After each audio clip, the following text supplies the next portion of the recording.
As a Borderlands fan, hell no. That's valid, man. I don't know. I feel bad when good franchises just fall apart and go to shit, and then you as a fan want to play it, and it's just not that good, man.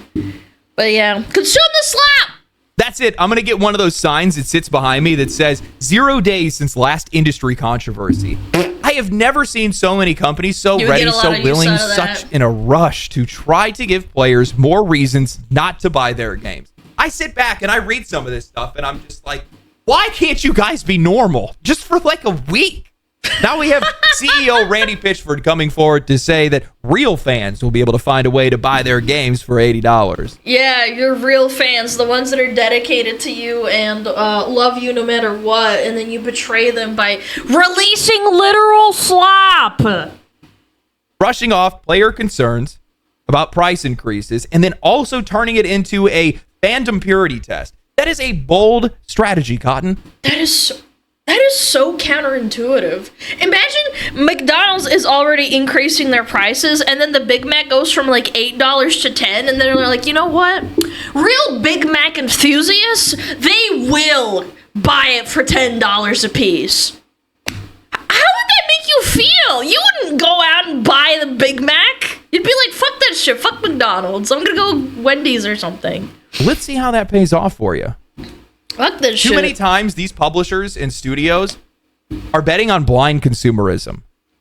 And time again, they are proven wrong. They do not realize how far their actions and their words travel. Every cash out and every crash out, it's costing them, and it's costing them dearly. So today what I want to do is I want to give a lesson on brand economics. As a fan, Randy, we're going to talk about how your brand influences your financial performance and ultimately your future.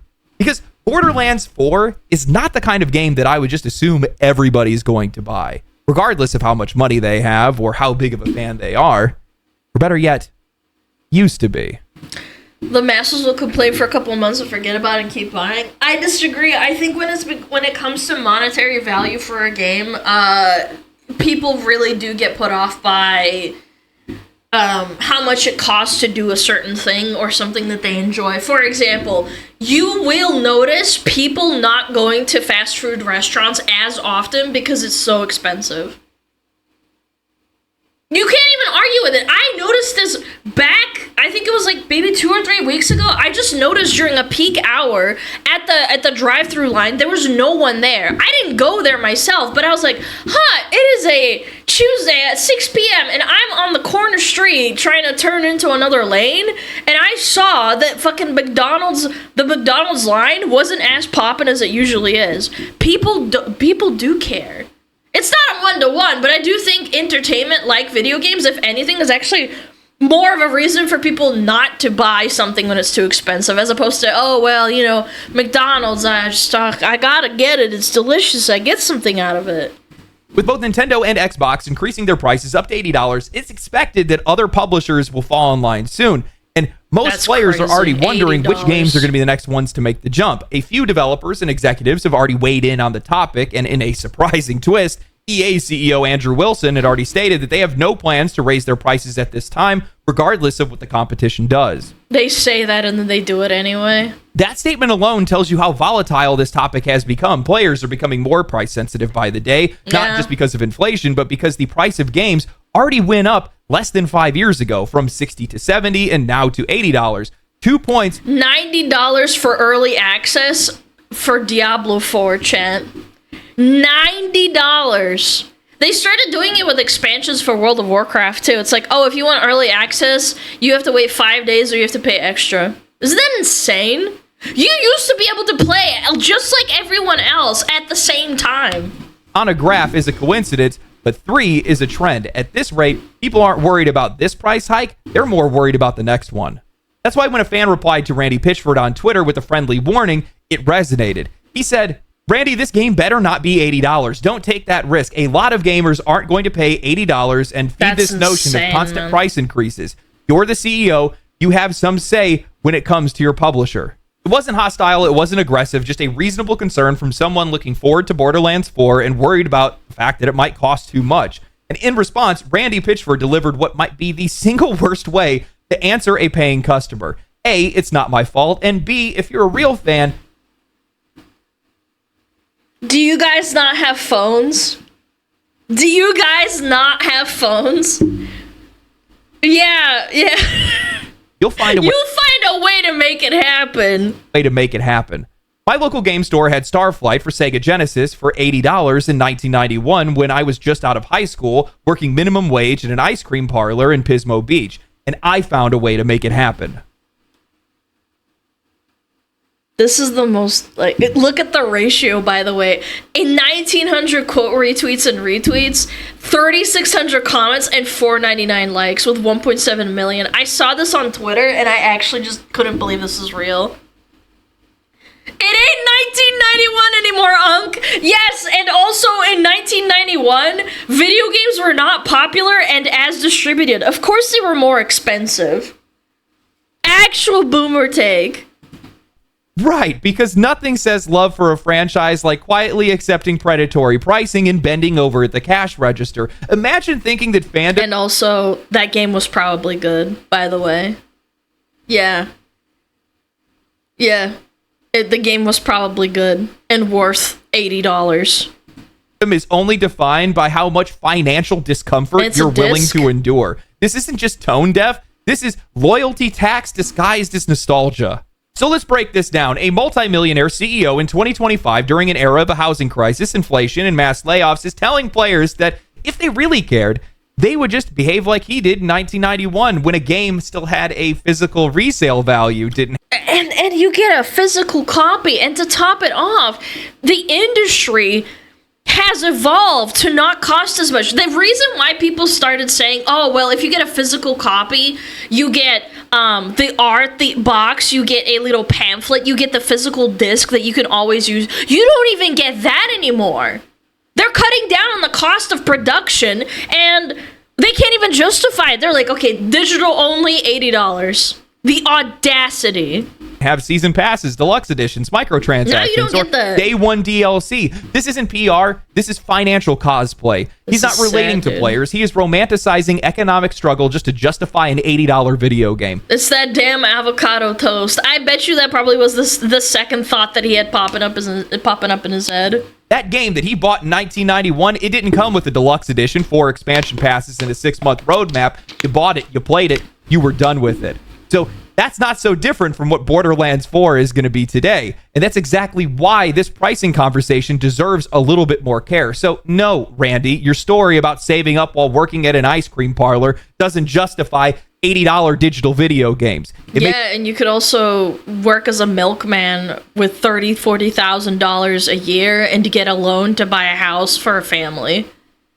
Maybe not a massive family, and it's not going to be luxurious, but you could buy a house and live in it. People can't even do that anymore. You sound like the kind of guy who thinks eating ramen to afford loot boxes builds character.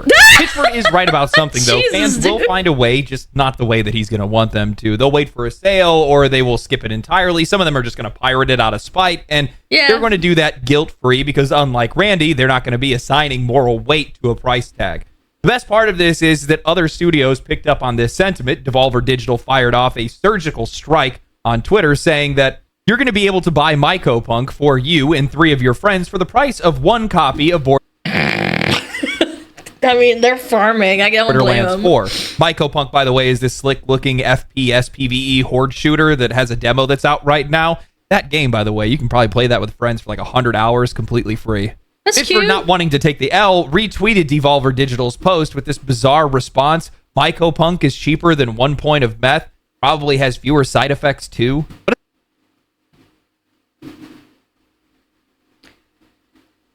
I bet you their PR people are ripping their fucking hair out right now. This guy's actually crashing out live. This wasn't even that bad of an insult. This guy's like, actually, you can do meth. What does that even mean? Now this whole thing is just going to be remembered as 2025's don't you guys have phones moment, or maybe EA's it's not gambling, it's surprise mechanics. Another one of those tone-deaf executives that are trying to make a point only to remind players, well, they stopped trusting these people in the first place. Funny enough, before this happened, Pitchford actually addressed the pricing concerns at a recent Borderlands event. He had said that he didn't know if Borderlands 4 was going to follow Nintendo or Xbox's pricing, reiterated that it wasn't his call, and then added on that this game's budget is more than double that of Borderlands 3.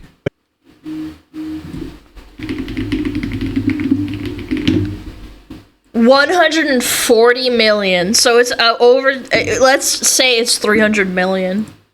Wow, that's a lot of money. How much was Concord again? Concord budget? $400 million. Oh my god, they're actually getting up there, huh?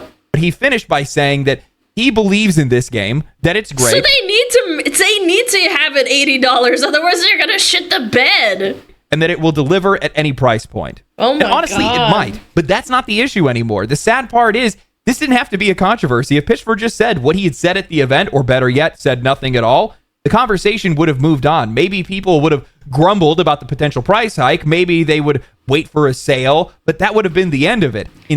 That's why I also said this about Diablo Immortal when it came out with the TwitchCon. Sorry, not the TwitchCon, the BlizzCon. When they came out, I think they probably wouldn't have gotten so much shit if it wasn't the first thing they announced, essentially. So what happened is they announced it, and then they talked about Diablo on the PC for some godforsaken reason.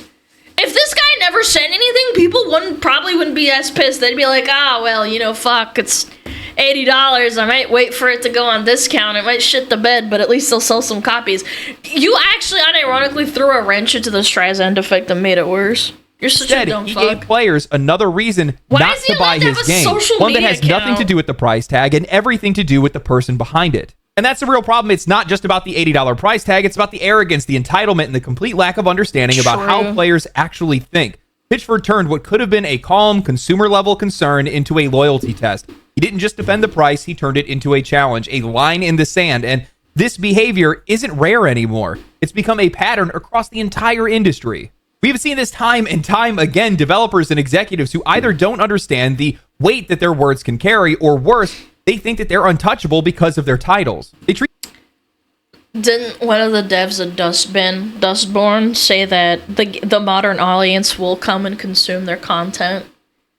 It's not exactly like, oh, well, if it's $80, you're going to pay for it, but it is the same sentiment. Treat their personal social media accounts like it's a diary, forgetting that everything they say reflects back on the studio, their coworkers, and the game that they are trying to sell. And when those comments backfire, the damage doesn't just hit them alone, it hits everybody around them. Just look at Helldivers 2, that game had an explosive launch, even with matchmaking issues, bugs, and crashes. True. Players still stuck around because the developers felt like they were connected, passionate, and engaged. But once the first balance patch hit, well, the Reddit posts started rolling in, and then one of their developers openly admitted to antagonizing the fans for their own entertainment. Discord mod. I'm not gonna lie.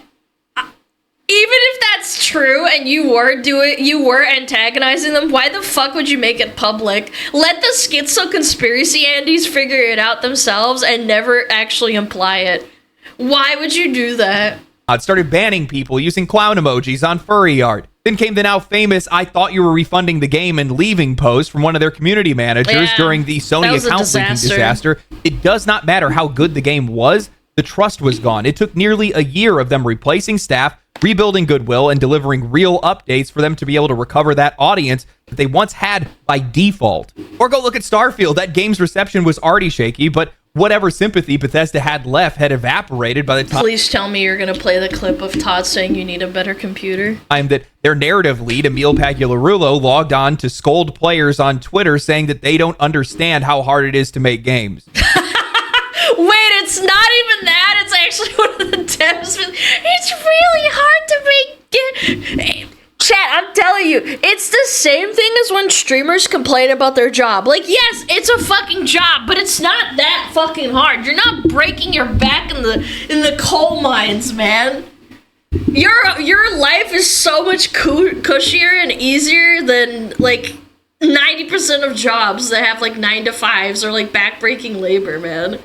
So fucking delusional, man. Instead of just listening to players about what they actually wanted, freedom, personality, a reason to care, he guilt trips them as if emotional manipulation could patch out a lack of meaningful content. Guess what? It didn't work. Avowed, Concord, Starfield, Helldivers 2, the list goes on. Different games, different studios, same exact problem. Developers treating players like obstacles, personal politics, and petty grudges overriding professionalism, and every single time the exact same result. Disappointment, backlash, silence, and loss of players. And also, why are you fighting your fans? Clearly, what I like to think is that when someone says something mean about you as an influencer, a content creator, or like about your game or your book, that's still like some sort of passion and feedback that they're putting back into you, which means that they care. They do care. Like, even the haters, the ones that hate me or hate anyone else, right? They're putting energy into you, man. It's about the message. It doesn't even matter. I just think it's funny. It's like, why are you giving back that energy into them when you can just keep making the game, and if they leave, then whatever. Like, go fuck yourself. That's what makes this all so frustrating. It's not about just one quote or one tweet or one tone-deaf reply. It's about a pattern. These companies are already asking players to pay more than ever. And when the people that are representing those companies act dismissive, snide, or outright combative, it just gives players a very easy reason to just walk away. So the average player doesn't care about who's managing the Discord or balancing the damage numbers, but they do care, and they do notice when somebody from that team acts like the audience is beneath them. When you push players away, don't be surprised when they don't come back. Games are already expensive. Don't make players pay for your ego, too.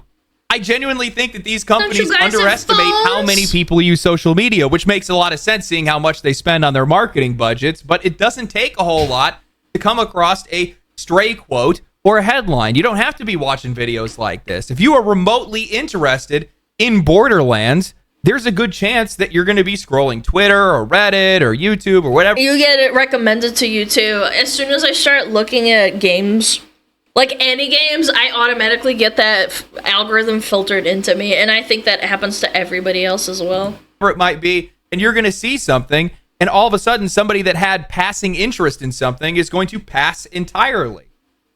It's as easy as that. Once negative sentiment starts, it is impossible to put out. True. It spreads fast. Hardcore fans, people making YouTube videos for Borderlands content, people that stream it and things like that, they might be able to brush it off, but the wider audience, no.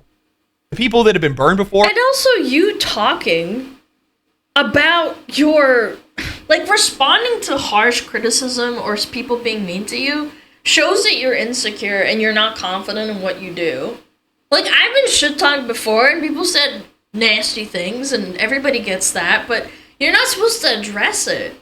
Unless it's absolutely necessary. And I think that video game devs have to, like, put their fucking head down and be like, okay, I'm just gonna keep making my game. I'm gonna keep streaming. I don't really give a fuck what they think. For the people that are sitting on the fence, the people are wondering whether or not they're even going to be able to afford it. When something like this hits their feed, it just reinforces all of their most negative and worst assumptions possible. These developers are out of touch. The pricing is unjustified. And now here I am sitting here and seeing the CEO say that if I want to play their game, I need to dig deep to be able to be taken seriously. Pull yourself up by the bootstraps. How many times has a boomer told you that, chat? Probably a lot, probably a decent amount. What really kills me is the complete lack of just living on earth when it comes to some of these executives. They cannot see anything past their own ego. You're sitting here telling me during a housing crisis, all this inflation, all these prices going up, you're trying to tell the common customer that we increased our prices, we increased our staff by 150 members, we increased our budget by more than twice the amount, and we're going to need you guys to be able to make that up for us. Yeah. You overspent, you overstaffed. This is your problem. How much should Clear Obscure Expedition 33 budget? Isn't it 80 million? How many dollars was it? Expedition 33 development budget. 40 million. Oh, wow, I overshot by double. 40 million, and they made a fantastic game. There's just no more excuses anymore, chat. That Borderlands 4 costed 300 million by estimates, and Clear Obscure is 40? There's no excuse anymore. But you want us to make that math. Yeah, and it's not $80. No. It's $40, I think, isn't it? Personally, I don't understand where all this optimism is coming from. Pitchford is acting like Borderlands is untouchable. But the way things have gone lately, you can only be certain that your real fans will be able to show up. Real fans. If you even have them. I am, for all intents and purposes, a diehard Borderlands fan. I want Borderlands 4 to be amazing because if it's good, I'll probably pour hundreds, maybe even thousands of hours into it. As somebody who grew up on Diablo and loves first-person shooters, this series has always felt like it was tailor-made for me. I love the build crafting, the endless loot, the tight gunplay, the class variety, and it's one of the best co-op experiences in all of gaming. When Borderlands is at its best, it plays like a co-op MMO with bite-sized storytelling, and it has some of the most creative combat loops that are out there. Sirens with their space magic, pet and turret classes, other characters serving as weapons platforms, guns that shoot guns, launch bees and scream at you, legendary drops. I tried to play Borderlands, the first or second one, I forget, but my computer literally couldn't run it. I had a shitty little, Lenovo laptop.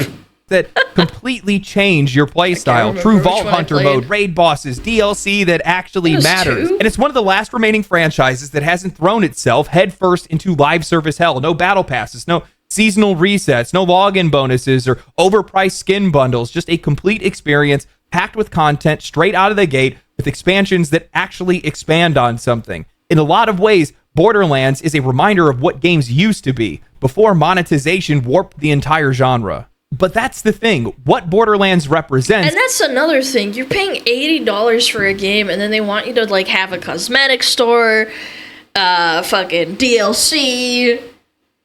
People used to think that World of Warcraft was egregious with its battle box and buying expansions every 2 to 3 years, depending. And now it's, even worse, because you have a store... You have you have everything like microtransactions, like server transfers, appearance changers, boosts, flying, buying the token that gives you gold.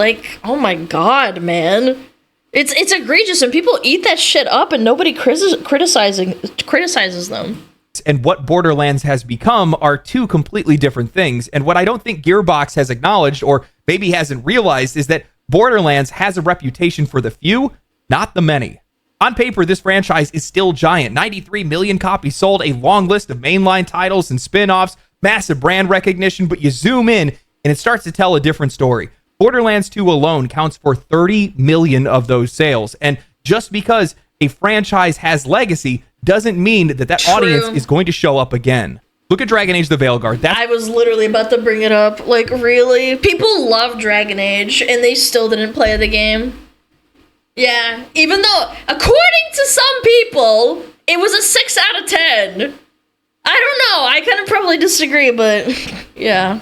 It's a franchise that had critical acclaim, massive fan investment, strong sales, but over the years, BioWare chipped away at the formula, changing the gameplay, shifting the tone, making thematic changes that didn't really sit all that well with players. By the time Veilguard rolled out, that reputation had already worn thin. The trailers didn't land, the tone felt off, and when it released, the audience didn't show up for it. It missed its sales targets, it didn't make its money back, and it didn't matter how loved Origins was, it only mattered how good Veilguard looked right now.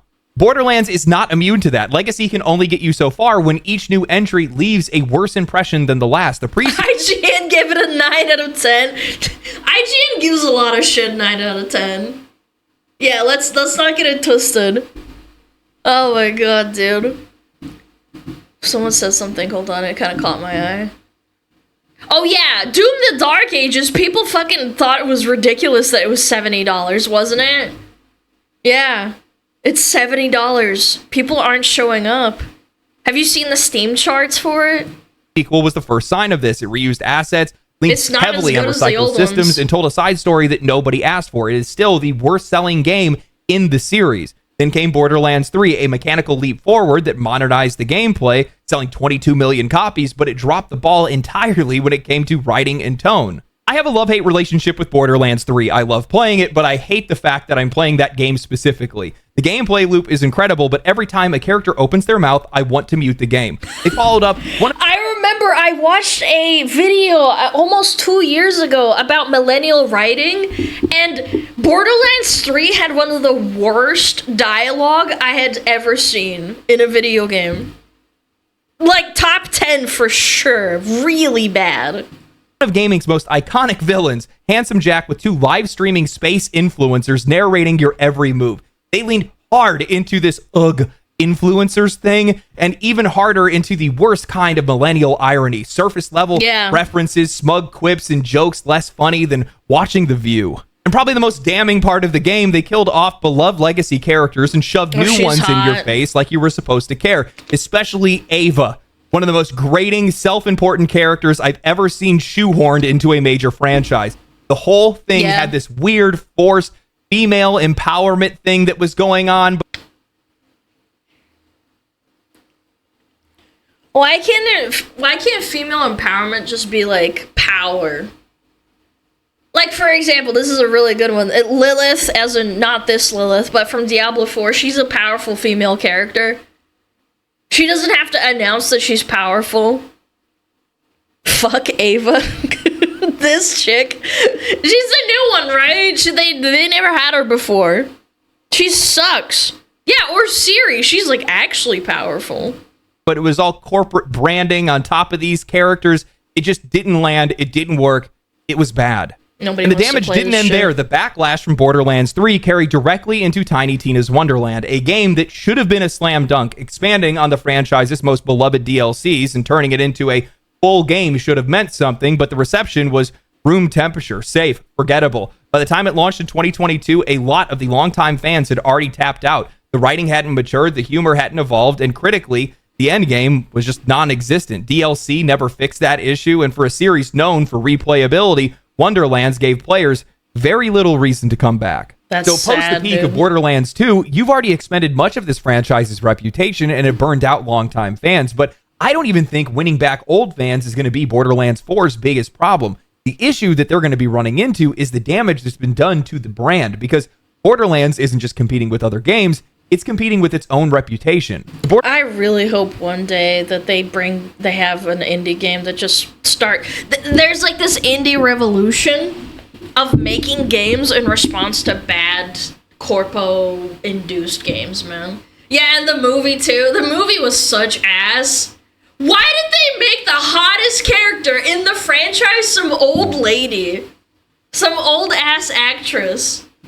Borderlands movie bombed catastrophically, pulling in just $18 million on a $110 million budget. Miscast, tone deaf, utterly disconnected from what made this series special. And for a lot of people, that's their first exposure that they've had to this franchise in years. Not the games, the flop. Then there's Take-Two's recent update to their end-user license agreement, a move so anti-consumer that it sparked a review bombing campaign across all of their franchises. Holy. Modding, bannable. VPN use, bannable. Exploits in a single-player game, bannable.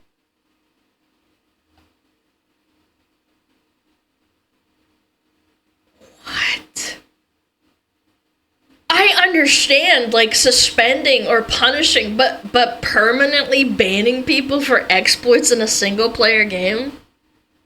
Nah, man. That's kind of fucking wild. Class action lawsuits? Waived. Data harvesting? Front and center.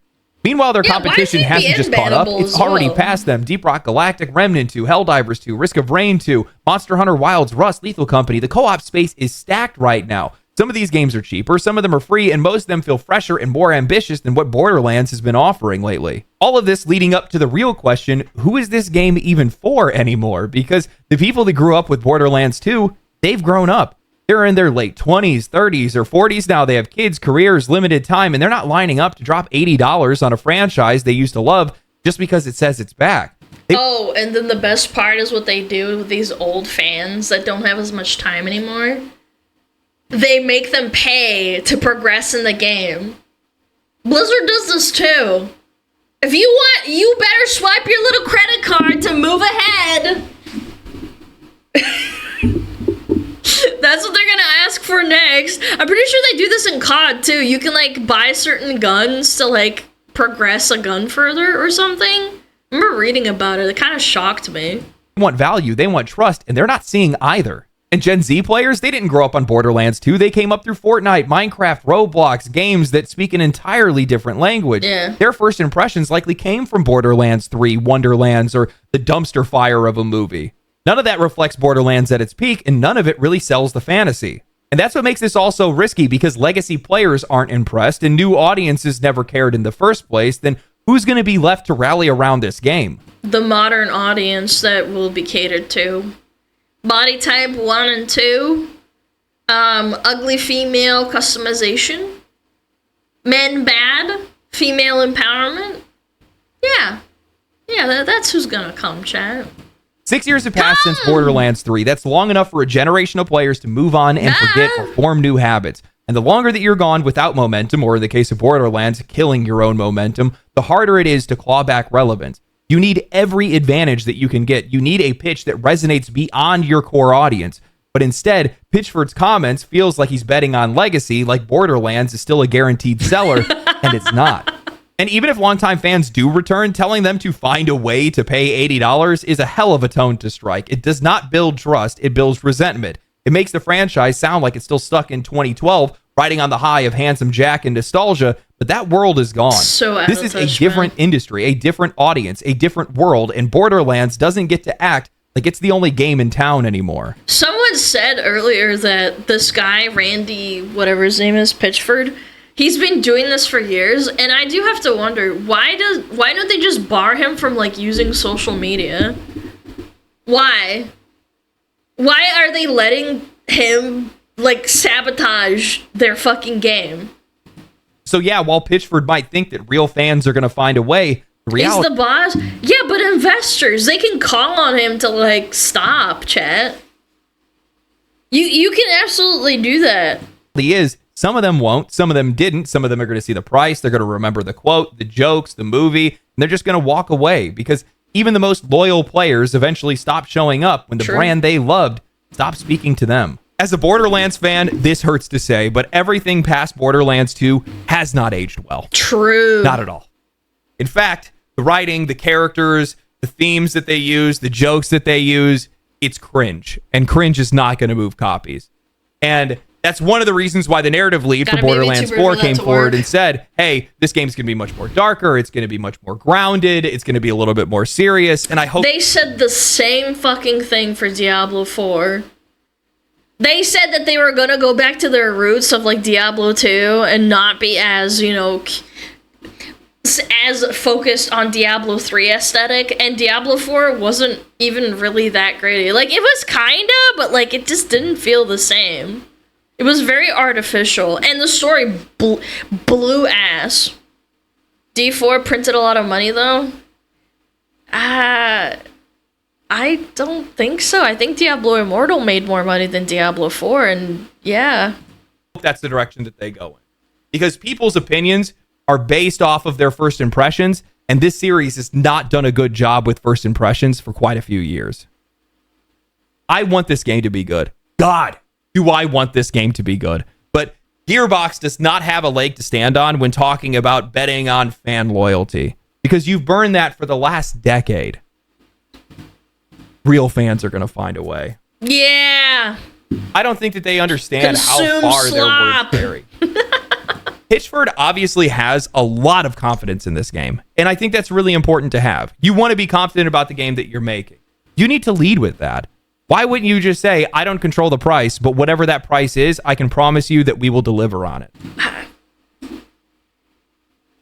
Chad says this because he's the big boss, but I guess he struck gold. That's all I can say, I guess, in terms of him being able to do this and get away with it. Because I feel like any other person would have been, like, sledgehammered down and told to shut the fuck up. That's all you would need to say. In most cases, most people would just move on. Yeah, I'm gonna play something else. You know, Borderlands does have value. It has something that we just don't really see a whole lot anymore, which is it is a self-contained price in most cases. I don't think the game's going to have any microtransactions. It might have a season pass, but that's all going to be for DLC. It's basically a relic captured in time. And that's something we're celebrating. How did you not lead with that? Why would you not lead with that? Why aren't you using that in your marketing? Why aren't you parading that around on Twitter and on social media and saying we don't have microtransactions. Remember when because they're gonna put them in the game and then they're gonna catch them and be like, "Caught! You said you wouldn't put them in." That's why they do it. They never say they will never do it. They just say they won't. They never say that they will do it.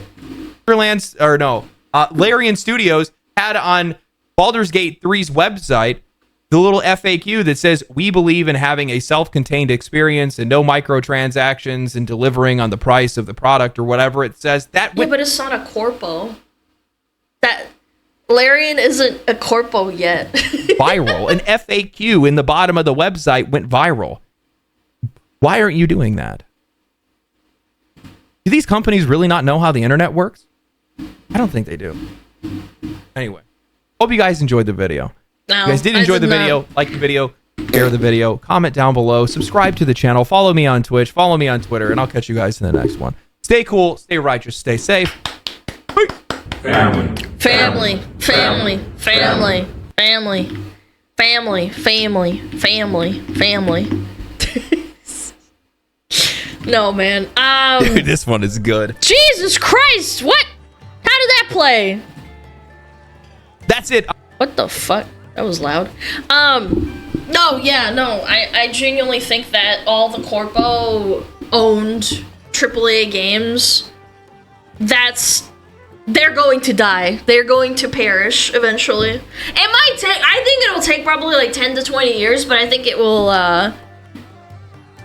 eventually flip over back.